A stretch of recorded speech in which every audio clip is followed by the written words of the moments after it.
Hello, everyone, and welcome back. My name is Daphne St. Clair Ferguson, and I am so excited to be in the 1920s today. Okay, if you could you introduce yourselves to our little camera over there? Tell us about the production, your role on the production. Take it away. Sure. Hi, I'm Declan Meagher. I'm the director of 1920s Walking Around in a Dream, written by Natalie Kay. We're a 1920s adaptation of William Shakespeare's Midsummer Night's Dream, set to a great amalgamation of 1920s hits with some rewritten lyrics, some new arrangements. It's going to be full of pizzazz and whatnot. I love it. So talk to me a little bit. You've got a Shakespeare show set in the 1920s in 2026. What's that timeline like, and how does that inform the piece? Oh yeah, well that's a great question. I mean, we everything that we see today is informed by everything that's come before it. So we have, these stock stories, these stock characters that are featured in Shakespeare's time that then went on to influence the vaudeville theater circuit, which then was very popular in the 1920s, which then influenced modern musical theater. So it's all kind of along the same timeline, in the same sort of cinematic universe, if you will. So we have these classic stories with these fun, zany, stock vaudeville characters performing great jazz era tunes. It's got a little bit of something for everybody. I think that especially today, everybody wants to laugh a little. Everybody wants to see a little bit of their own drama in the story. And I think everybody can find that in 1920s Walking Around in a Dream. Wonderful. So talk to me about the development of the musical. I mean, Shakespeare wrote plays. So how do you take a Shakespeare and turn it into a musical? Well, Shakespeare was a poet, primarily.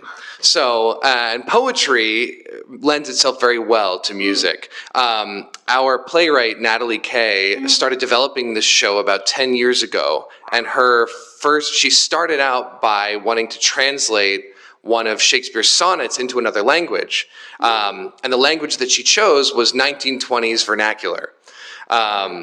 So she started with just the sonnet, and then she liked it so much that she decided to do all of A Midsummer Night's Dream, and adapted it into the 1920s with gangsters and rum runners and flappers using allusions and vernacular from the day, but still keeping that same poetic lilt. Right. So when they brought me on and asked me if I could help them turn it into a musical, I thought, well, this is great. We've already got poetry, we've already got rhymes, we've already got this sort of musical lilt. Let's just find songs that from the era that fit the poetry.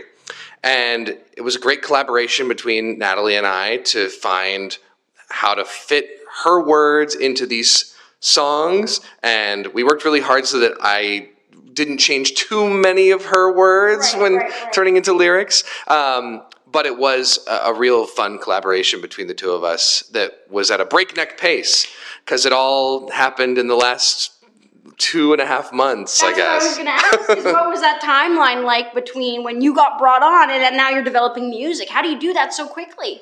Yeah, well, I've got a little bit of background in musical theater. I'm professionally trained from Occidental College in Los Angeles. I went to work with Disney Cruise Line for about 10 years as a performer and then a director.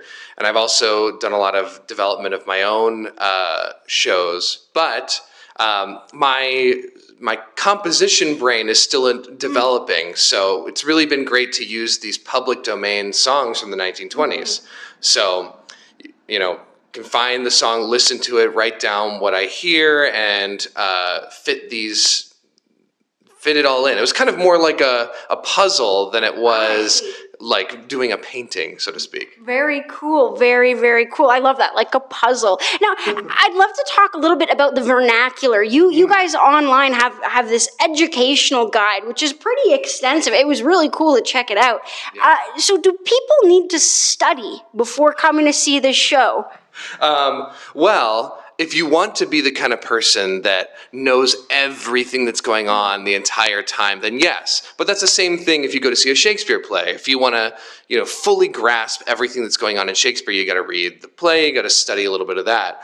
But if you don't study, you're still going to have a great time, especially because a lot of the vernacular that was used in the 1920s still exists today or exists in some way or form. Right. And so, particularly if we harken back to these sort of cultural staples, like if we think about how vaudeville theater influenced cartoons, we used sort of those early 1930s cartoons for inspiration for a lot of our slapstick and zany humor that we have in the show. So if you are a fan of that sort of like old style comedy that's like the Three Stooges or Abbott and Costello, or any of those other duo acts from the time that have echoed forward to characters like Timon and Pumbaa today from The Lion King, or Mike and Sully from Monsters, Inc.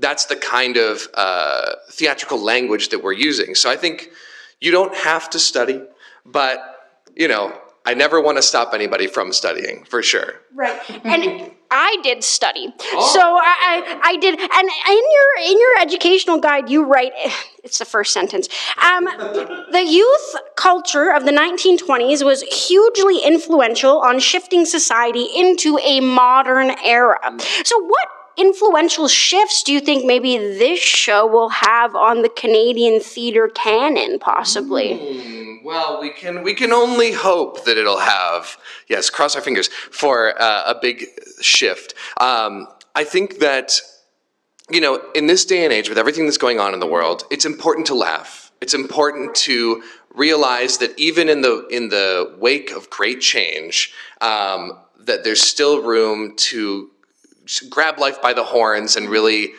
have a ball. And that's, I think, kind of the underlying theme of this piece is, because the setting of the show in the 1920s just came out of the First World War. Another one was on the horizon. They didn't know that at the time. But it was really a time when young people in particular saw how depressing the world could be, and made that very revolutionary choice to, to quote our show, say nerds to that, and just embrace this fast, vibrant, bubbly time that they were in. And so I think in terms of how it's going to affect the Canadian theater scene, I'm not entirely certain. I think that maybe in this day and age, we're also due for a new comedy, a bit of laughs, a bit of toe tapping tunes. But there's so many good shows out right now that we just hope to be one of the many. Well, I mean, you are one of the many in the Fringe, so you got to come check them out. I mean, I'm doing an interview with them, so they got to be good for something, right? All right, well, if we could go back just a little bit. So to you, this is my titular question. I ask everyone this. What is Canadian theater? We've got a whole slew of shows, and so what is it? Oh, well, this is a great question to ask me in particular as a permanent resident. I'm originally from the United States, so I'm a bit of, I'm sneaking around here. So I would say that Canadian theater specifically is a lot more scrappy from what I've seen. Right. It's a lot of heart. It's a lot of, clawing your way forward to show your stuff and really being unabashed with the whole thing. Right. In the U.S., there's, they've got all the clout, they've got the Broadway, they've got the Hollywood, but we've got it up here too. We've got influential theater. We've got our own Hollywood up here as well. And so I would say that Canadian theater is, I think, breaking out. Right. I would say it's been alive for a long time, but it's having a renaissance right now. Right, very cool. And so why do you choose now to do theater in Canada? Is it because you believe they're breaking out, getting crazy, or you're just a scrappy theater guy yourself? Why do theater in Canada? Well, the first and I think the most grounded reason is that my wife is from Canada, and I love her very much, and I want to be where she is. So that's the heart of the thing. But also, I think that Canada's a really unique stage in which to perform. There's, in Toronto alone, as I mentioned, there's Hollywood, there's Mervish musicals. There's also improv, and there's stand-up comedy and music, and all types of cultures really mixing together. And at a time when the U.S. is stepping back from this mix of cultures, I think it's important to show that we're out here ready to mix it up, to be scrappy, like I said, and to, in the same way that our characters are in the show, to grab life by the horns and really do it up. So I think that's why I'm here. My wife as well, but that's why I'm here. It's a twofold answer there. Now, I've got to ask my other question, speaking of doing theater in Canada, where's your money going? Or if we use 1920 slang, where's your dough going? Oh, where's my dough going? I'm not sure I understand the question. With Fringe, it's a very shoestring budget here. There's not a whole lot of. Tell me about it. Yeah, I mean, we've been very lucky to have already sold out the 20% of all of our tickets for the run.